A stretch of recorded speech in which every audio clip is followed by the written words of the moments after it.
I didn't believe my mom when she told me our neighbor was a monster. I used to think my mother was insane. The way she planted flowers wherever she wanted, instead of neatly in beds like my friends' moms. The way she hung dried herbs in the kitchen and piled books around the house. It seemed like she always did the opposite of every other adult I knew. The thing that probably got to me the most was her radical acceptance of every living thing. Oh, leave the wasp nest be, they eat the caterpillars. Or why would I bother the spiders in the bathroom? Do you see any other bugs? Oh, leave poor Mr. Benson be. His bark is worse than his bite if you don't cross him. I tried to understand my mom, but it was hard. She talked about balance and ecosystems, but my friends didn't have cobwebs in their bathrooms, worry about getting stung in the yard, or chart a wide berth around me and old Mr. Benson. Still, I tried. I left the wasps and spiders alone. I dutifully brought over the pies to Mr. Benson that my mom baked for him. He never opened the door, but he'd always leave the empty pie tin back on our porch within a day or two. Then one night I walked home alone from my friend's house. It wasn't far, but there was a stretch of still, dark woods along the way that always made the hair on my neck rise. Tonight was no different. Worse, in fact. The distance between the street lights seemed to stretch further and further. The feeling of being watched was intense. I knew Mom was waiting for me on our porch, likely with a book and a mug of chamomile, but our house was still out of sight around the bend. With painfully few street lights to light the way. My gut screamed at me to run, but I kept my pace. We had cougars around here. Breaking into a run was a sure way for a kid like me to end up as dinner. Still, I picked my pace up and scanned the trees as I went. Up ahead of me, the bushes rustled. I froze, feeling my heartbeat through my whole body. I was so focused on the woods ahead of me that I nearly jumped out of my skin when a guttural moan sounded from behind me. I whipped around and time slowed to a crawl as my brain tried to compute what had staggered out of the woods and stood in the light of the closest street lamp. It was a deer, at least, I think it was supposed to be. Standing on its hind legs, looking off into the distance, it heaved huge plumes of smoke into the chilly autumn air. Ribbons of flesh hung from its antlers and I wondered how I hadn't smelled its stench sooner. I took an uncertain step backward and the creature's head snapped toward me. I loved horror movies, but I always thought the characters were stupid. Always making the wrong moves, stepping on the twig or sneezing, going the wrong way. Not me, I'd think smugly. All of that smugness died as I saw the unnatural way the creature jerked toward me with sickening speed. I turned to run, and tripped and fell. Hyperventilating, I tried to crawl away, but I was shaking so hard my arms wouldn't work properly.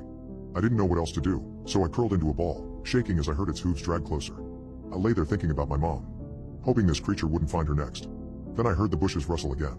I felt rather than saw something large burst out of the trees and fly over me, pinning the creature to the ground with a vicious growl. Legs weak, I crab walked away from them, unable to look away. This creature was hairy, massive and from the squealing sounds that the deer creature was making, very hungry. I crawled backward to the last streetlight before the bend in the road and stopped, still unable to stand. The hairy creature stood on its hind legs, like the deer had, and turned toward me. I was too exhausted to try to run as it approached. This creature, however, began to change as it walked toward me.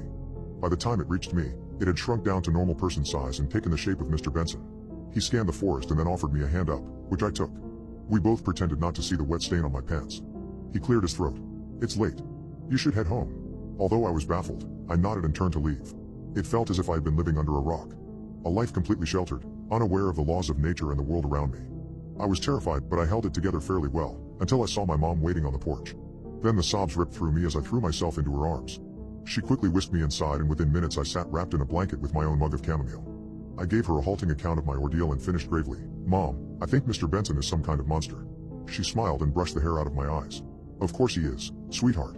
I felt like I'd been punched in the gut. You knew? She nodded, and her eyes held a depth I'd never seen before. I've known since before you were born, dear. Remember how I've always told you about balance? I blinked, still trying to process what she was telling me. But Mom, that doesn't make any sense. What kind of balance is that?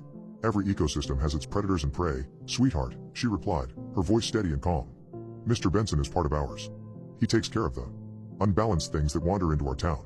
Just as the wasps take care of the caterpillars, and the spiders take care of other bugs. My heart pounded in my chest. But why didn't you tell me? Why didn't you tell me about him? Why didn't you warn me?